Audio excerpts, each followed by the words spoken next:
Identifica los problemas, pero centra tus energías en buscar soluciones. Una vez más visitamos el Cabildo Insular de La Palma para abordar diferentes temas de actualidad, por supuesto en esta ocasión de la mano del propio presidente de la primera institución, el señor Sergio Rodríguez. Presidente, muy buenos días. Buenos días. Como siempre, muchísimas gracias por atendernos. Presidente, recientemente, la semana pasada, el viernes pasado, lo veíamos a usted secundar esa manifestación apoyando al sector primario aquí en la isla de La Palma, esa manifestación que recorrió las calles de la capital, desde la Plaza de la Alameda, en dirección también aquí al Cabildo Insular de La Palma. Yo le pregunto, presidente, ¿cuál es la conclusión o cuál es el análisis que usted hace de la situación que está atravesando el sector en estos momentos? Porque es cierto que yo siempre digo que por muy urbanitas que seamos, siempre vamos a depender de la agricultura. ¿Hasta cuándo cree usted que pueden soportar los agricultores esta situación?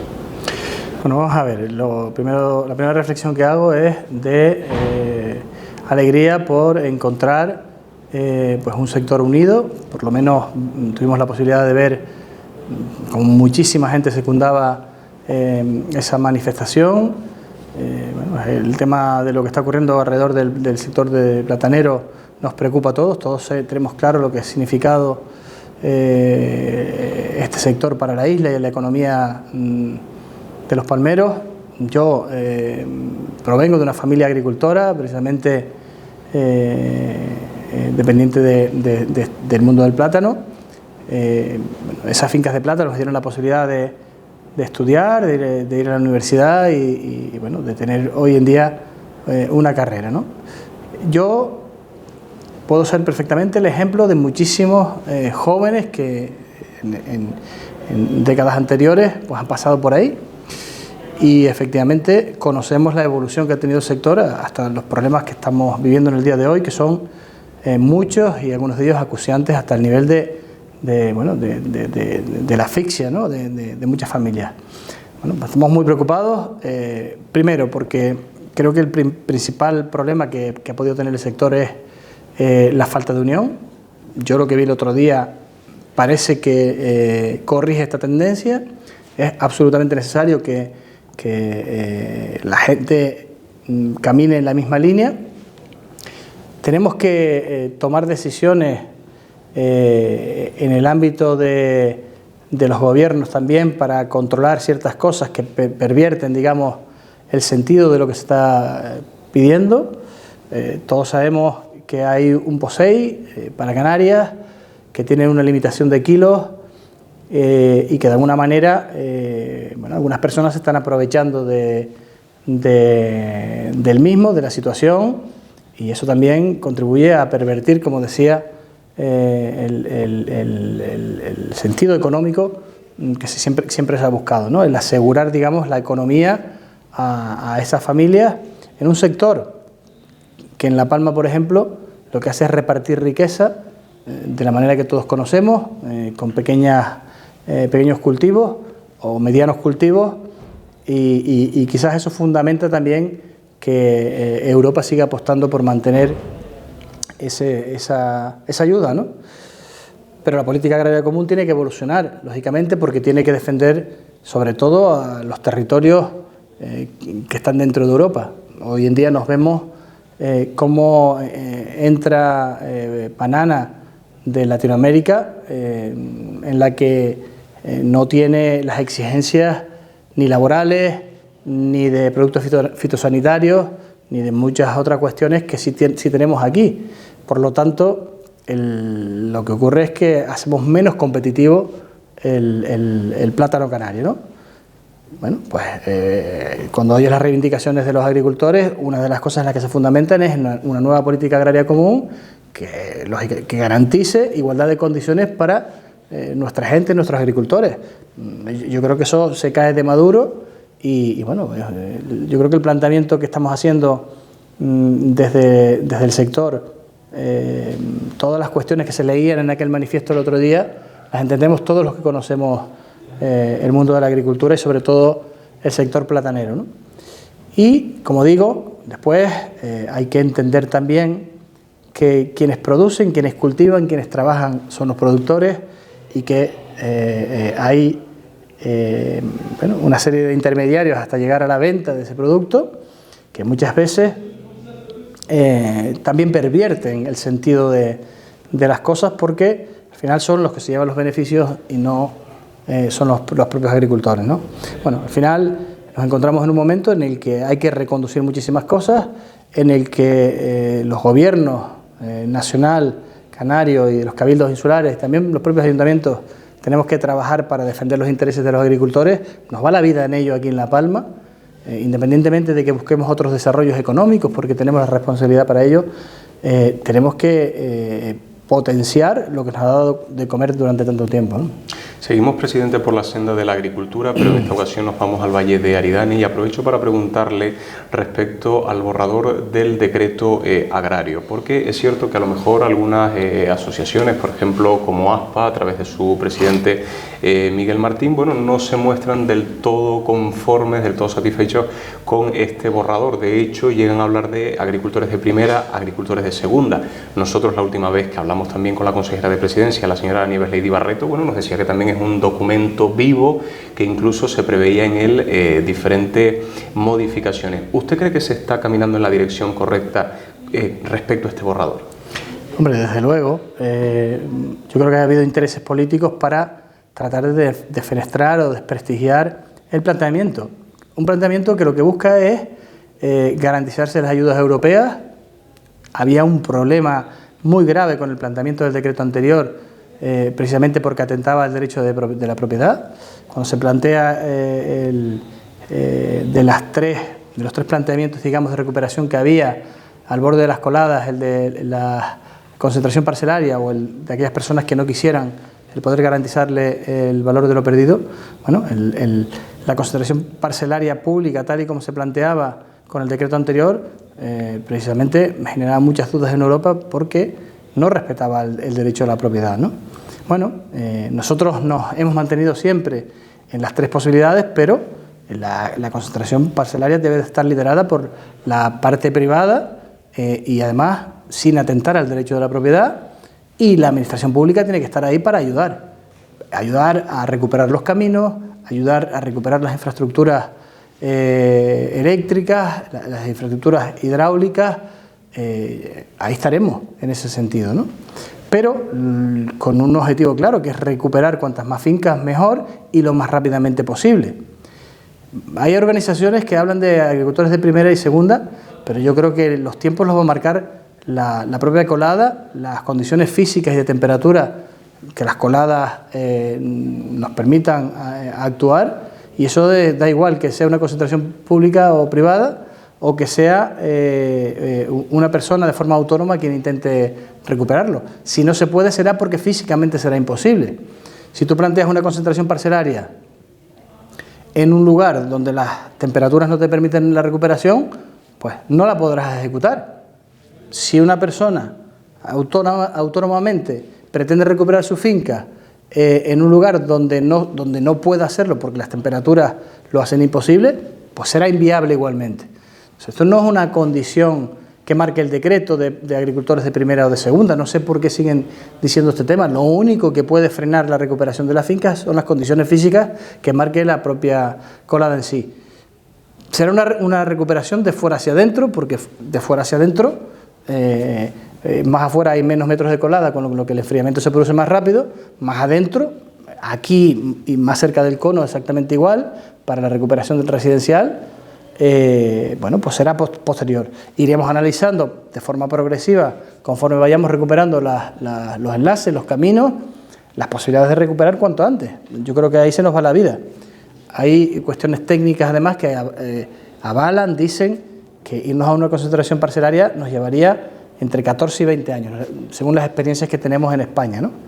Bueno, yo lo que creo que hay que dar certidumbre a las personas de que va a haber una recuperación y que las administraciones estamos detrás para que esa recuperación sea cuanto antes, ¿no?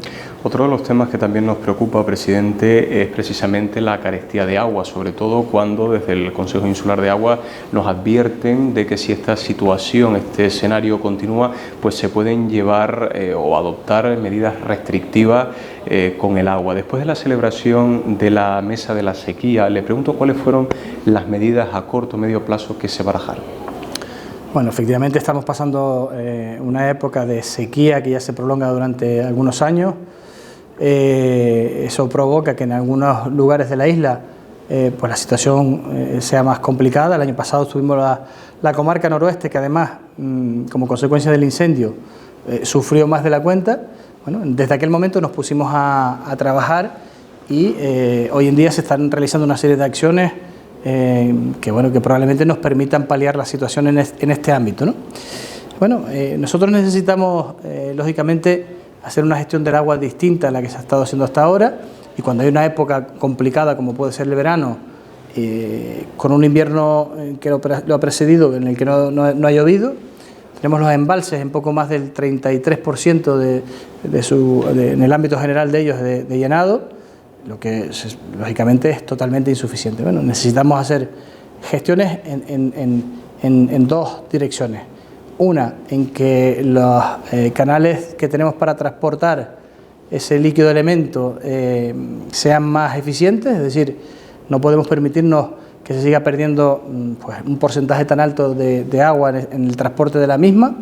En eso llevamos ya trabajando, hay invertido casi 3 millones de euros en el laminado del canal LP1, el que traslada el agua a Fuencaliente, la cola del sistema.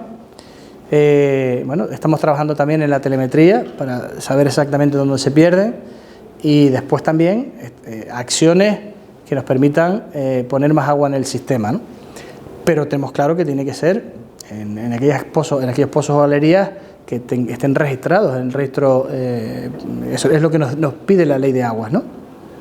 Se está trabajando también para la adquisición de algunas galerías y algunos pozos que nos permitirán tener pues más pipas en ese sistema, y luego lógicamente tenemos que hacer un uso eficiente y racional de la misma. Hay que trabajar también en el tema de las aguas residuales, en cómo poderlas poner a disposición de los agricultores a través del EDAR de Argual, el que tenemos en Los Llanos. Se lleva trabajando también tiempo en ese sentido, y bueno, redes más eficientes,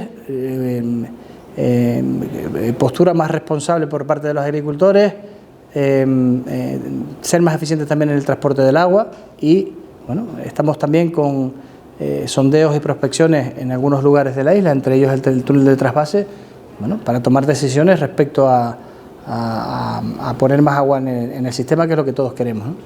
Y respecto, por ejemplo, presidente, también a esa mesa de la sequía, le pregunto si se habló del tema de la posibilidad de instalar desaladoras en la isla de La Palma. ¿Cuál fue la opinión mayoritaria? Bueno, vamos a ver, el tema de la desalación yo creo que no se discute, principalmente porque todos sabemos que las condiciones que tenemos en la isla con el tema hidráulico son las que son. Eso no es un tema objetivo, eso no es discutible.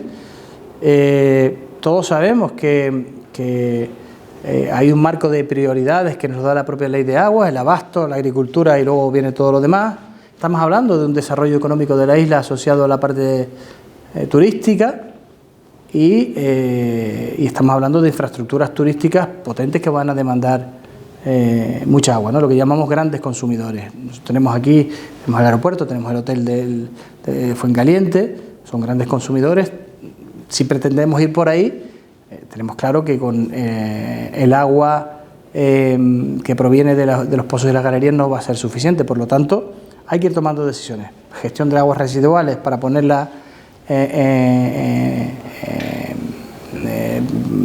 para hacerla eficiente para el riego, y también hay que apostar por la desalación, pero no es la colocación de desaladoras, porque eso, decirlo así, puede inducir a error. Nosotros queremos asociar la gestión de energía sostenible a la desalación.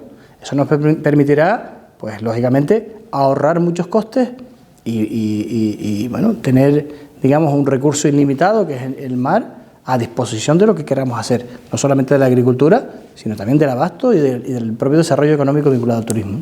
Presidente, ¿en qué consiste este macroproyecto llamado Dichosa Wellness Clinic, y por qué al mismo tiempo cree usted que ya de entrada ha generado tantas críticas, sobre todo desde grupos ecologistas y también incluso desde juventudes socialistas? Me llama especialmente la atención cómo han surgido las críticas, han emanado rápidamente. Bueno, hay dos cuestiones, ¿no? Lo de las juventudes socialistas es para hacérselo ver, porque su partido tiene una postura clara respecto a este tema y votó a favor de esta infraestructura. Al final estamos votando un instrumento de planificación singular turística que, todos sabemos que nos hemos dado una ley que se llama Ley de las Islas Verdes, en el que hay un procedimiento, se abre un expediente, es una decisión discrecional, es decir, nosotros no estamos aprobando el proyecto, estamos aprobando parte de ese procedimiento administrativo, es decir, declararlo de interés insular no significa que al final la dichosa Wellness Clinic o cualquier otro planteamiento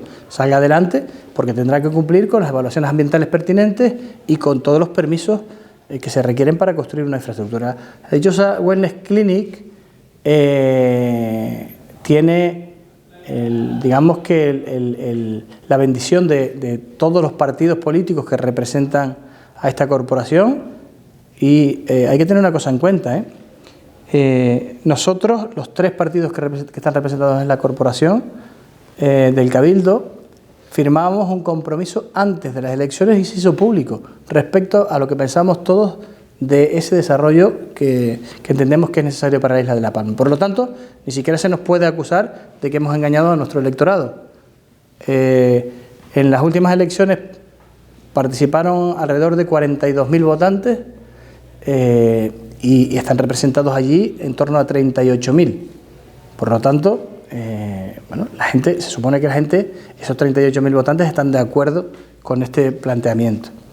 Bueno, yo, al margen de respetar lógicamente los posicionamientos de todas las personas, los que están a favor o en contra, a mí hay 2 cosas que me preocupan. Uno, que los grupos ecologistas que están con el no sean capaces de sentarse con el presidente del Cabildo o con el grupo de gobierno del Cabildo para hacer planteamientos antes de llegar a votar no, porque a lo mejor encontramos puntos en común, necesitamos corregir cosas en los proyectos que se pueden hacer, pero no interesa, porque al final lo que interesa es tener un discurso, por lo menos es mi punto de vista, que bueno, es respetable, por supuesto que es respetable.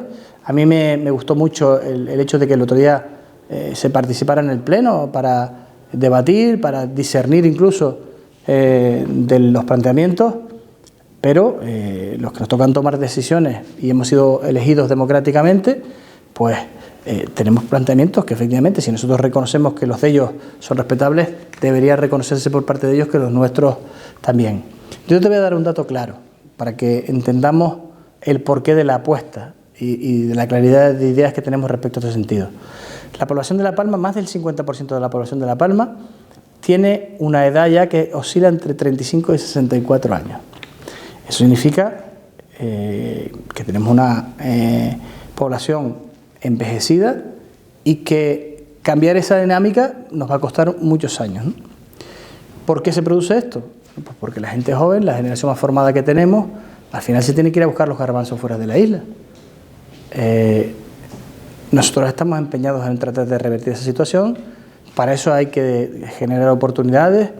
No se pueden criticar proyectos que no sabemos todavía cómo se van a concretar. No se puede hablar de los recursos hídricos de un proyecto que no sabemos cómo se van a gestionar, porque a lo mejor el planteamiento es la propia desalación apoyada en la energía sostenible. Bueno, hay una serie de cuestiones que tendríamos que poder esperar a saber la concreción de ese proyecto para poder criticarla o tratar de reconducir esa crítica, ¿no? Bueno, yo creo que estamos en el discurso del no por el no, con los mismos argumentos de siempre, y hay un argumento claro, que es que si queremos vivir en esta isla tenemos que hacerla sostenible desde el punto de vista económico también. Nosotros no estamos planteando un modelo turístico igual que Tenerife, Gran Canaria, Lanzarote, Fuerteventura, pero somos muy conscientes que para resolver un problema que tenemos, que es el problema de la conectividad, la oferta hay que aumentarla, ¿no? Estamos hablando de 3, 4, 5 infraestructuras que tienen que ejercer como locomotoras para que el modelo que nos hemos dado en la isla, el de las casas de turismo rural, el de las viviendas vacacionales, el de las villas turísticas, pues sea también sostenible desde el punto de vista económico, ¿no? Y eso no significa atentar contra el paisaje, sino todo lo contrario.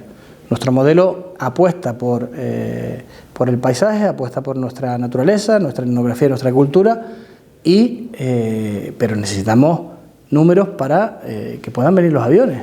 Si no, estamos estamos condenados a, bueno, a que la gente siga teniendo que buscarse la vida fuera, a que no seamos capaces de pasar de los 85.000 habitantes y que el resto de las economías de la isla, incluida la del sector primario, pues pase las dificultades que está pasando.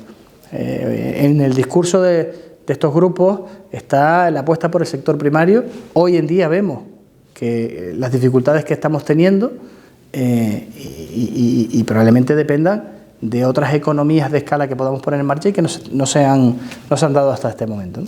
Presidente, ¿y por casualidad tenemos alguna novedad significativa respecto a Puerto Naos y La Bombilla? Porque bueno, leía que se amplían las frecuencias de las rutas de guagua, pero ¿qué pasa, por ejemplo, con el supermercado, con la farmacia, con el hotel? Se amplían las frecuencias de las guaguas a petición de las familias que ya están viviendo abajo, de forma autorizada. También en la parte del Remo y el Charco Verde se pone en marcha el servicio postal también para aquellas personas que están autorizadas. La depuradora, que era una cuestión que teníamos que solventar para seguir autorizando, empieza a resolverse el problema, con lo que podremos acelerar todo el proceso de autorización de esas viviendas. Los datos que estamos teniendo de la parte del supermercado están siendo relativamente buenos. Estaba asociado la apertura de tanto de una cosa como de la otra a la implementación de estas pinturas y del trabajo que tenía que hacer Eduardo Torroja. Ya nos ha dado el informe, con lo que ya vamos a actuar en este sentido. Tenemos hablado con la farmacia la posibilidad de poner el servicio en marcha donde estaba antiguamente situada la farmacia o de hacerlo en el exterior de la misma. Necesitamos medir los exteriores y ya hay más de 70 sensores colocados de los del Cabildo, que son los que se están colocando en exteriores, algo que Salud Pública nos pedía también, tener medidos los exteriores. Y bueno, seguimos dando pasos progresivos, con la seguridad como premisa, pero seguimos dándolos. Por último, presidente, sin ánimo de robarle mucho más tiempo, tengo que preguntarle por la bonificación del combustible, que por supuesto está contemplada en los presupuestos generales de la comunidad autónoma para este año 2024. Es una medida que usted sabe que palmeros, herreños, gomeros estamos esperando con ansias, pero bueno, parece que el reloj sigue avanzando, tic-tac, tic-tac, y bueno, se nos acaba el primer trimestre del año. ¿Qué pasa con esta medida que no se termina de materializar, presidente? ¿Qué información tiene? Coalición Canaria adquiría un compromiso respecto al tema del combustible. Ese compromiso se ha cumplido. Hay que instrumentalizarlo a través de la Consejería de Hacienda, que es la que tiene competencias en este tema.